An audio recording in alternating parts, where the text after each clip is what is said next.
പ്രധാനമന്ത്രിയുടെ കഴിഞ്ഞ ദിവസത്തെ അഭിസംബോധനയിൽ സമ്പാദ്യോത്സവം ആരംഭിക്കുന്നു എന്നതാണ് ഏറ്റവും പ്രധാനപ്പെട്ട. സാധാരണക്കാർക്കും ഇടത്തരക്കാർക്കും ഒക്കെ അവരുടെ ജീവിതത്തെ വലിയ തോതിൽ സ്വാധീനിക്കുന്ന മാറ്റം എന്ന കാര്യത്തോടുകൂടിയാണ് അദ്ദേഹം ഈ കാര്യങ്ങളൊക്കെ പരാമർശിച്ചൊപ്പം ആത്മനിർഭർ ഭാരതൊക്കെ എടുത്ത് സൂചിപ്പിക്കുകയും ചെയ്തു. എന്തായാലും വലിയ മാറ്റം സംഭവിക്കുമ്പോൾ എങ്ങനെയാണ് GST വരുമാനത്തെ ഇത് സ്വാധീനിക്കുന്നത്? ഈ ഒരു ഇളവ് നമ്മുടെ ചെലവ് ചെയ്യൽ കൂടുതൽ ഉണ്ടാക്കുമെന്നൊരു പ്രതീക്ഷ സർക്കാരിനുണ്ടോ? എങ്ങനെയായിരിക്കും ഇത് ബാലൻസ് ചെയ്യപ്പെട്ടു പോവുക? ദിവിഷയിൽ ഏറ്റവും സുപ്രധാനമായിട്ടുള്ളത് ഇടത്തരക്കാരിൽ നിന്നുള്ള വലിയ എതിർപ്പ് തന്നെയാണ് സർക്കാരിന് ഇത്തരത്തിലൊരു വിട്ടുവീഴ്ചയ്ക്ക് നിർബന്ധിതമായത് എന്ന് വേണം നമ്മൾ കാരണം കഴിഞ്ഞ ഏതാനും വർഷങ്ങളായി സ്പെൻഡിങ് എന്ന് പറയുന്നത് അല്ലെങ്കിൽ ചെലവാക്കൽ എന്ന് പറയുന്നത് വലിയ തോതിൽ നിന്നിരിക്കുന്ന ഒരു സാഹചര്യം ഉണ്ടായിരുന്നു. പ്രത്യേകിച്ച് ഈ വാഹനങ്ങളുടെ വിൽപ്പന, B സെഗ്മെൻറ്റ് വാഹനങ്ങൾ, അതായത് ചെറിയ വാഹനങ്ങളുടെ വിൽപ്പന പോലും നിൽക്കുന്ന ഒരു സാഹചര്യം ഉണ്ടായിരുന്നു എന്നുള്ളൊരു സത്യം അവിടെ ഉണ്ട്. ആ ഒരു സമ്മർദ്ദം സർക്കാരിന് മേൽ വലിയ തോതിലുണ്ട്. മാത്രമല്ല പ്രതിപക്ഷ സംസ്ഥാനങ്ങളൊക്കെ തന്നെ സർക്കാരിൻ്റെ ഈ ഉയർന്ന GST നിരക്കിൽ എതിർപ്പ് അറിയിക്കുകയും ചെയ്തൊരു സാഹചര്യത്തിലാണ് പ്രധാനമന്ത്രി കഴിഞ്ഞ സ്വാതന്ത്ര്യദിന സന്ദേശത്തിൽ ഇത്തരത്തിലൊരു മാറ്റം GSTയുടെ ഒരു പരിഷ്കരണത്തിന് തയ്യാറാകുന്നു തരത്തിലുള്ള ഒരു നിർദ്ദേശം പ്രധാനമന്ത്രി വെക്കുകയും അത് ഇന്ന് മുതൽ പ്രാബല്യത്തിൽ വരികയും ചെയ്തിരിക്കുന്നത് GST കൗൺസിൽ യോഗത്തിൽ സംസ്ഥാന ധനമന്ത്രിമാരൊക്കെ തന്നെ ഇതിനെ അനുകൂലിക്കുകയും ചെയ്തിരുന്നു എന്നുള്ളതാണ്. ഏറ്റവും പ്രധാനമായിട്ടുള്ളത് അല്ലെങ്കിൽ എതിർപ്പ് വന്നിരുന്നത് ഈ ഭക്ഷണ സാധനങ്ങൾക്ക് മേലുള്ള ഉയർന്ന ഒരു GST തീരുവയായിരുന്നു. അത് വലിയ തോതിൽ എതിർപ്പിന് വഴിവെച്ചു എന്നുള്ള കാര്യത്തിൽ സംശയമില്ല. ഈ GST നടപ്പാക്കിയത് ഈ BJP സർക്കാരാണ്, NDA സർക്കാരാണ്.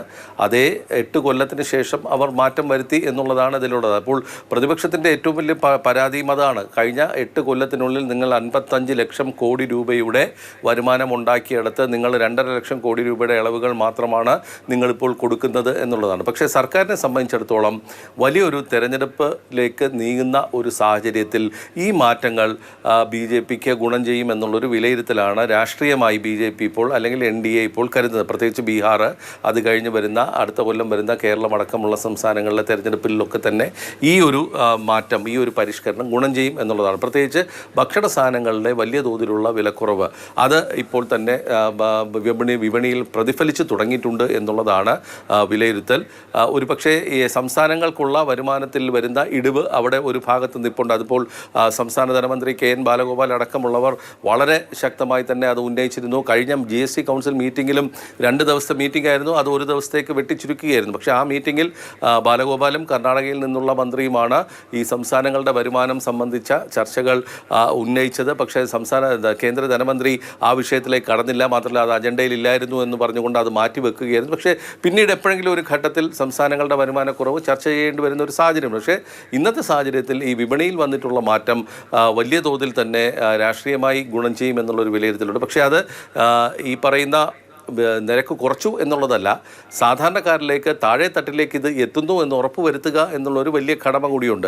ഒരുപക്ഷെ ഒരിക്കലും ഇല്ലാത്ത തരത്തിൽ നമുക്ക് കാണാൻ കഴിയുന്നത് വലിയ തോതിലുള്ള പരസ്യങ്ങളാണ്. പ്രത്യേകിച്ച് കാർ കമ്പനികൾ, പിന്നെ ഓൺലൈൻ ഇ-കോമേഴ്സ് സൈറ്റുകളൊക്കെ തന്നെ വലിയ തോതിൽ ഇപ്പോൾ ഡൽഹിയിലെ പത്രങ്ങളിലൊക്കെ തന്നെ വലിയ പരസ്യങ്ങൾ ഉണ്ടായിട്ടുണ്ട്. അതായത് ഏതെല്ലാം ഭക്ഷണ സാധനങ്ങൾ കുറയുന്നു എന്നുള്ളത്. ഇപ്പോൾ വരുന്ന നവരാത്രിയുമായി ബന്ധപ്പെട്ട് ഇന്ന് മുതൽ വലിയ തോതിലുള്ള ചെലവുകൾ വരുന്ന ഒരു സാഹചര്യത്തിൽ വലിയ ചെലവാക്കൽ അല്ലെങ്കിൽ GST ഇളവുമായി ബന്ധപ്പെട്ടുള്ള കുറവും ഒപ്പം തന്നെ ഫെസ്റ്റിവൽ ഓഫർ എന്ന നിലയ്ക്കൊക്കെയാണ് കാറുകളുടെ ഒക്കെ ഇന്നൊക്കെ പരസ്യങ്ങൾ കാണുന്നത്. വലിയ ഇളവ് സാധാരണക്കാർക്ക് കിട്ടും. ഇപ്പോൾ ബസ് തന്നെ സൂചിപ്പിച്ച പോലെ കേരളവും കർണാടകയുമാണ് സംസ്ഥാനങ്ങൾക്ക് കിട്ടുന്ന വിഹിതക്കുറവിലെ ഈ ഒരു പ്രശ്നം ഉന്നയിച്ചത്.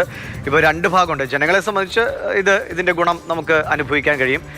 സംസ്ഥാനങ്ങളെ സംബന്ധിച്ച് അവരുടെ വരുമാനത്തിൽ ഒരു ഇടിവുണ്ടാവും. അപ്പോൾ അത് മാനേജ് ചെയ്യേണ്ട അല്ലെങ്കിൽ അതിന് പരിഹാരം കണ്ടെത്തേണ്ട ഉത്തരവാദിത്വവും കേന്ദ്ര സർക്കാരിനുണ്ട്. അതെങ്ങനെയാണ് ഈ കൂടുതൽ ചർച്ചകൾ എങ്ങനെ നടക്കും? ജനങ്ങൾക്ക് ഗുണം കിട്ടുന്നതിനൊപ്പം സംസ്ഥാന സർക്കാരുകൾ മുന്നോട്ട് പോകാൻ ഈ വരുമാനം ഒരു പ്രധാന ഘടകമാണല്ലോ.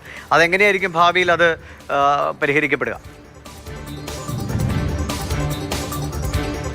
ദ്വേഷ്, അതിൽ ഇക്കാര്യത്തിലൊരു എന്തെങ്കിലും ഒരു ഫോർമുലയൊന്നും ഉരുത്തിരിഞ്ഞിട്ടില്ല. കഴിഞ്ഞ മീറ്റിങ്ങിൽ, അതായത് ഞാൻ നേരത്തെ പറഞ്ഞതാണ്, 2 ദിവസം GST കൗൺസിൽ മീറ്റിംഗ് ആണ് ഈ GST ഘടന പരിഷ്കരിക്കുന്നതിന് വെച്ചിരുന്നത്. ആ മീറ്റിങ്ങിൽ ആദ്യ ദിവസം കൊണ്ട് തന്നെ അത് വൈൻഡപ്പ് ചെയ്തു. അതായത് ഈ പരിഷ്കരണവുമായി ബന്ധപ്പെട്ട് സംസ്ഥാന ധനമന്ത്രിമാരുടെ അനുകൂലമായ നിലപാടിനെ തുടർന്ന് അന്ന് വൈകിട്ട് തന്നെ ഇത് തീരുമാനമാവുകയായിരുന്നു. പക്ഷേ ആ മീറ്റിങ്ങിൽ കേരളവും കർണാടകവും, ബാലഗോപാലും കർണാടകത്തിൽ നിന്നുള്ള ധനമന്ത്രിയും ഒക്കെ തന്നെ ഈ വിഷയം വളരെ ശക്തമായി ഉന്നയിച്ചിട്ടുണ്ട്. അതൊരു കോമ്പൻസേഷൻ എന്ന് പറയുന്നത് വലിയൊരു സംസ്ഥാനങ്ങളെ സംബന്ധിച്ചിടത്തോളം ഈ വരുമാനം, നികുതി വരുമാനമാണ് ഒരു സംസ്ഥാനത്തെ മുന്നോട്ട് കൊണ്ടുപോകുന്നത്. അതിൽ കേന്ദ്ര വിഹിതമുണ്ടാകാം, സംസ്ഥാനങ്ങളുടെ വിഹിതമുണ്ട്, ഇവയെല്ലാം അവിടെ ഇരിപ്പുണ്ട്. അപ്പോൾ ഇത് ഒരു കോൺക്രീറ്റ് ആയിട്ടൊരു പ്രൊപ്പോസൽ ഇക്കാര്യത്തിൽ ഉരുത്തിരിഞ്ഞിട്ടില്ല. അന്ന് ധനമന്ത്രി പറഞ്ഞത് തന്നെ നമുക്ക് ലഭിക്കുന്ന വിവരം അനുസരിച്ചിട്ടാണെങ്കിൽ അജണ്ടയിലില്ലാത്ത വിഷയമാണ് എന്ന് മാത്രം പറഞ്ഞുകൊണ്ട് അതിനെ മാറ്റിവെക്കുകയായിരുന്നു. അപ്പോൾ വരുന്ന GST കൗൺസിൽ മീറ്റിങ്ങുകളിലെങ്കിലും ഇക്കാര്യത്തിൽ ഒരു ചർച്ച വേണ്ടിവരും.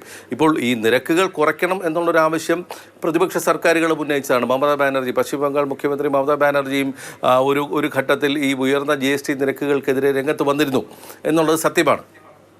ആ ഒരു സാഹചര്യം അവിടെ നിലനിൽക്കുന്നുണ്ട്. ഇവയെല്ലാം കൂടി പരിഗണിച്ചുകൊണ്ടും BJPയുടെ അല്ലെങ്കിൽ ഇന്നത്തെ സർക്കാരിൻ്റെ ഒരു പക്ഷേ ഏറ്റവും വലിയ അടിത്തറയായ ഒരു ഇടത്തരക്കാർക്കും അതിന് താഴെയുള്ളവരുടെയും ഒക്കെ തന്നെ വലിയൊരു പരാതി GST തന്നെയായിരുന്നു. പ്രത്യേകിച്ച് ഭക്ഷണ സാധനങ്ങളിൽ നിങ്ങൾ ഒരു ഹോട്ടലിൽ ഭക്ഷണം കഴിച്ചാൽ തന്നെ വലിയ തോതിൽ GST നിൽക്കുന്നു എന്നുള്ളത്, ഒരു ഭക്ഷണ വിലയേക്കാൾ ഒരു ഏകദേശം അതിന് തുല്യമെത്തുന്ന തരത്തിലുള്ള GST വരുന്നു എന്നുള്ളൊരു വലിയ പരാതി പല ഭാഗങ്ങളിൽ നിന്നും ഉള്ള ഒരു സാഹചര്യമുണ്ട്. അതുപോലെ ഞാൻ നേരത്തെ പറഞ്ഞ പോലെ B സെഗ്മെൻറ്റ് കാറുകളുടെ അല്ലെങ്കിൽ ചെറിയ ഇടത്തരം കാറുകളുടെ വിൽപ്പന വലിയ തോതിൽ കുറഞ്ഞ ഒരു സാഹചര്യം ഉണ്ടായിരുന്നു. പക്ഷേ ഇപ്പോൾ ഇന്ന് ഞാൻ പറഞ്ഞ പോലെ കഴിഞ്ഞ ഏതാനും ദിവസങ്ങളായി പ്രത്യേകിച്ച് മഹീന്ദ്ര പോലുള്ള കമ്പനികൾ അവർ ഈ പ്രഖ്യാപനം വന്ന അന്ന് തന്നെ അല്ലെങ്കിൽ 22-ാം തീയതി മുതൽ കാത്തിരിക്കാതെ ആ ദിവസം മുതൽ തന്നെ പിറ്റേ ദിവസം മുതൽ തന്നെ വാഹനങ്ങൾക്ക്, ഇടത്തരം വാഹനങ്ങൾക്ക് വില കുറയ്ക്കുന്ന 1 ലക്ഷം 2 ലക്ഷം രൂപ വരെ വില കുറയുന്ന തരത്തിലുള്ള ക്രമീകരണങ്ങൾ വരുത്തുകയും അത് പരസ്യപ്പെടുത്തുകയും ചെയ്തിട്ടുണ്ട്. അപ്പോൾ ഒരു കമ്പനികളെ സംബന്ധിച്ചിടത്തോളം അല്ലെങ്കിൽ കമ്പോളത്തെ സംബന്ധിച്ചിടത്തോളം ഒരു മാർക്കറ്റിനെ സംബന്ധിച്ചിടത്തോളം അവർക്കും ഇത് പ്രശ്നമായിരുന്നു എന്നുള്ളതാണ്. അല്ലെങ്കിൽ ആൾക്കാർ വാങ്ങിക്കുന്നില്ല, ഒരു ബൈയിങ് എന്ന് പറയുന്ന ഒരു സംഭവം അവിടെ ഉണ്ടാകുന്നില്ല എന്നുള്ളത് തിരിച്ചറിഞ്ഞുകൊണ്ട് തന്നെയാണ് ഈ വൻകിട കാർ കമ്പനികൾ പോലും നിമിഷങ്ങൾക്കുള്ളിൽ വില കുറച്ചുകൊണ്ട് ആൾക്കാരെ ആകർഷിക്കാനുള്ള ശ്രമങ്ങൾ നടത്തിയത്.